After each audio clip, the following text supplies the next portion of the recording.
Ayun, start na tayo ng ating morning ride. Nandito tayo ngayon sa may Hudayriat Island, Hudayriat Cycle Track. Time check, it's ang dami ko inasikaso. Hindi ko pa na set up pala ang aking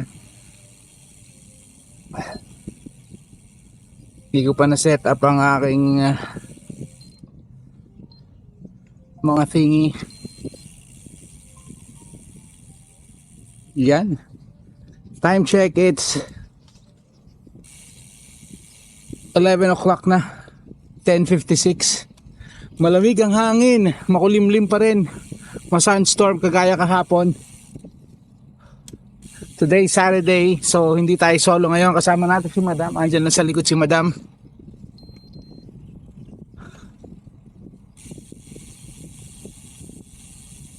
Problema ngayon ng kalaban natin ngayon ay malamig. Kasi malamig yung hangin, mahangin, walang araw, tsaka sunstorm. Oy, tayong problema. So tingnan natin kung how's the weather is going to treat us, kung we're going to do more than 30 or we will stick with 20. Kasi recently 20 lang tayo kasi nga because of yung mga bad weather.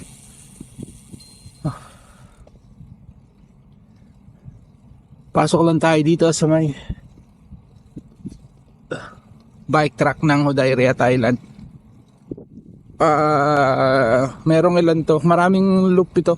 Ang pinaka mahaba is 14.5. Merong mga tag 5 lang. Iyon. So from the park,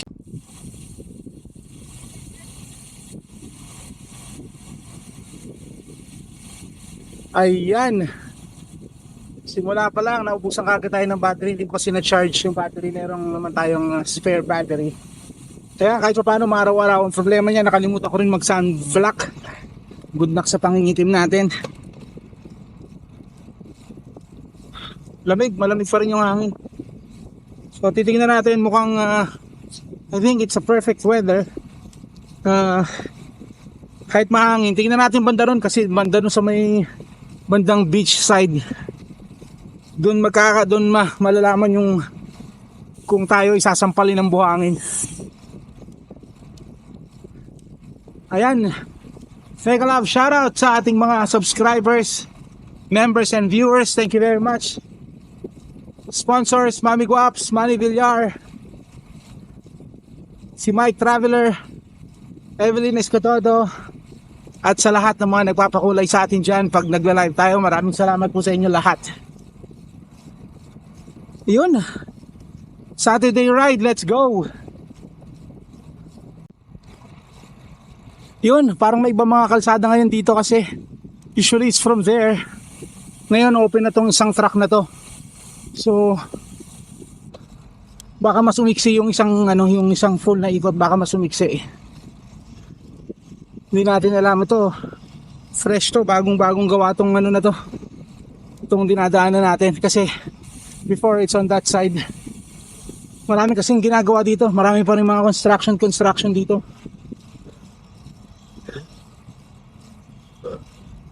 Medyo manageable naman yung hangin so far. Hindi siya ganun katindi kasi malamang di pa tayo nakapunta rin sa talagang headwind yan dati o dyan, kaya nakasara. So mas malamang umiksi siguro ng mga 0.5 kilometers o 500 meters ang longest. Kasi ito kinuha natin tong longest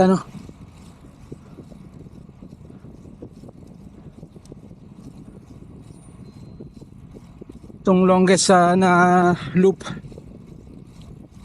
Pero titingnan natin. Sarap ngayon, sarap ng bike.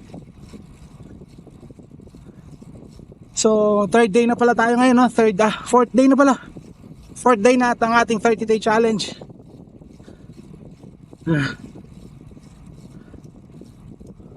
Huwag lang mamimili, huwag lang mag-uulan para matuloy-tuloy yung ating pagbabike.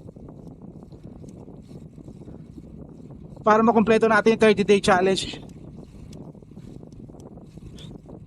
The longest streak I have consecutive day cycling is 27 days. Yan ang longest streak natin. Ayan na, lumalakas na yung hangin. Sumasalubong na rin tayo sa hangin.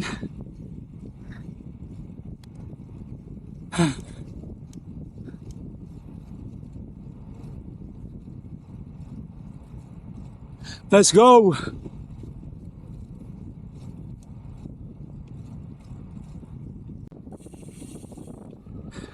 Ayan, pumasok tayo dito sa longest loop. Tapos biglang sampal sa atin, salubong tayo sa hangin bigla. Grabe yung lakas ng hangin. As in, salubong. Tusok tayo sa hangin. Hirapan ako.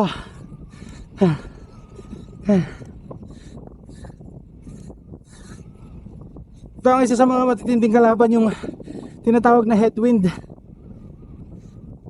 Kasi mahirap pumidal.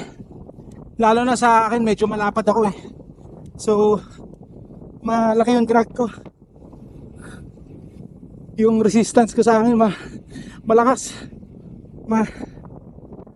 Ay ako, pagod.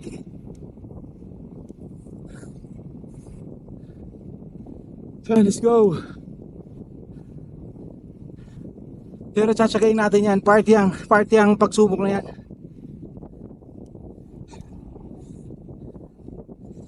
Minsan talaga ang pagbibisikleta ay parang buhay lang din yan eh. May mga pagsubok.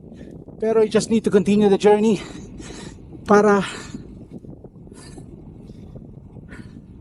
marating nyo kung ano yung gusto nyo marating or to achieve your goal. You just need to continue the journey.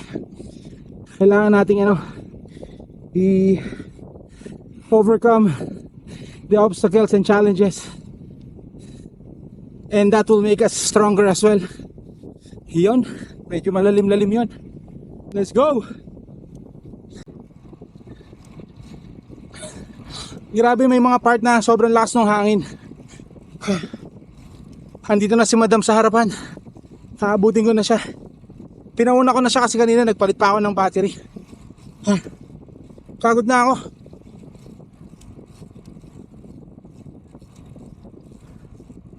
Pinabot na natin si Madam. Well, so far we are at 10 kilometers. So mga 4 kilometers more.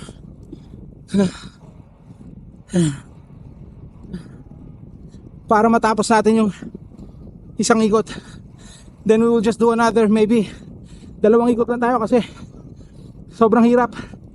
Para sa akin nahirapan ako. Lakas ng hangin eh.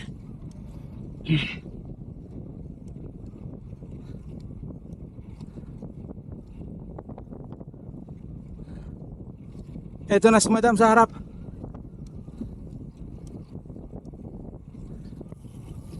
Let's go! Ayan si Madam. Mag-chill lang muna tayo. Sobrang lakas ng hangin eh. At saka medyo malamig medyo may lamig pa yung hangin. Malamig pa actually. Madam, say hi. Hi. Nahirap? Hangin. Sobrang lakas ng hangin. Oh.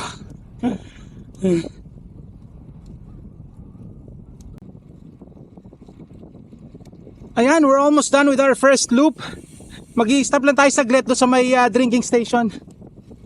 Kuha lang kami ng tubig doon. May mga drinking fountain kasi rito na malamig din. Na malamig din ang tubig. Hi! Sobrang lakas ng hangin dito. Dito na kasi yung beach side yan. May beach dyan side na yan. Tapos sa mga first time nakanood, shout out to Anne Ride.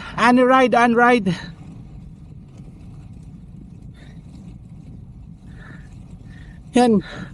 We'll just stop for a while sa ating drinking station and then we'll continue sa ating pangalawang ikot. Medyo tayo ngayon, so malakas ang hangin. Wait.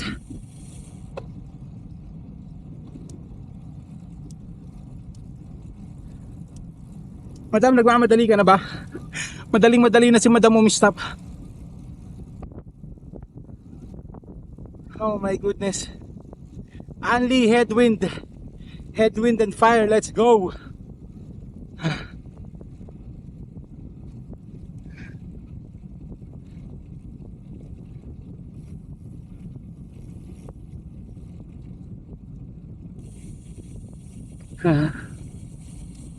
Ayan, stop muna tayo dito. Yan, may drinking ano yan, may drinking station dyan sa may guardhouse.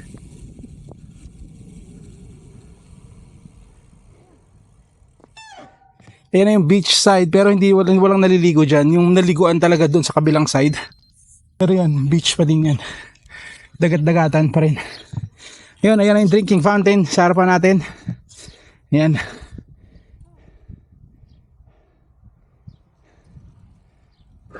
Let's go!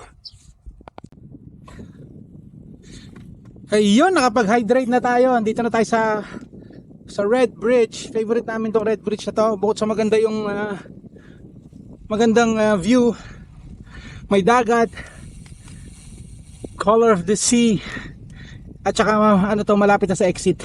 Kaya kami, favorite namin to kasi malapit na siya sa exit. So matatapos na natin yung ating first na ikot. Currently nakaka 13 kilometers na tayo. So baka tapusin lang natin ng 20 kilometers again. Ayan, kung napapansin nyo, no, hindi nyo na itatanong, naka cycling pants, naka long pants ako ngayon, naka cycling pants, tights, cycling tights, kasi naubos na yung mga cycling shorts ko, hindi pa nalabahan. So busy tayo ngayong weekend, kaya ang live natin ngayong weekend is screencast lang kasi marami tayong gagawin. Silent live lang tayo or screencast, whatever. Yo, won.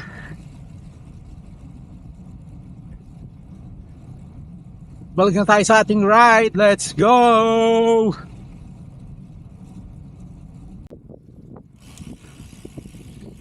Ayun na, nag-exit na nga tayo dito, ano? Kasi medyo malakas talaga yung hangin.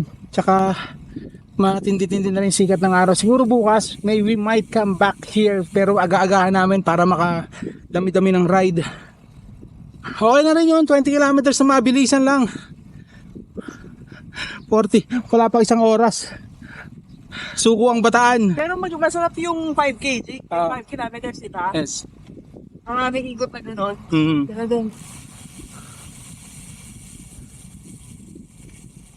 Ayun, so hanggang dito na lang ang ating bike ride for today. Thank you, Lord, for the safe ride. Salamat din po sa mga viewers na nakaabot dito. Thank you very much sa walang sawang support nyo, subscribers, members, and sa ating mga sponsors dyan. Thank you very much. Hanggang dito na lang until tomorrow. So day 4 ng ating 30-day challenge is done. Yan, nandito na tayo. Isasara lang natin yung 20 kilometers kasi nasa 19 point something pa lang. Sasara lang natin siya ng 20. Nagpasa natin yung parking natin. Yun, it was okay din kasi ang mali sa amin late kasi kaming late na kasi ako nagigising kaya hindi kami nakapag-ride. Mas maganda talaga mag-ride yung mga talagang early morning. Sa ngayong malamig siguro okay yan, mga 8, mga 7, 8 or dapat 8 to start riding na. Kaya lang nga ang lolo mo napapababad sa YouTube. Maraming ginagawang edit. Kaya ganoon. Ganda ng car nito. Pogi pa. Walang araw magkakaganyan din tayo na car. Iyan lang natin yan. Manifest lang yan. Pero yung ganong kapogi, I don't know kung ma-achieve natin yon, pero I don't think I need to achieve that. Ayun, hanggang dito na lang. Thank you, Lord, again for the safe ride. So if you find this entertaining, interesting, and helpful, please like, share, and subscribe. Let's go. See ya.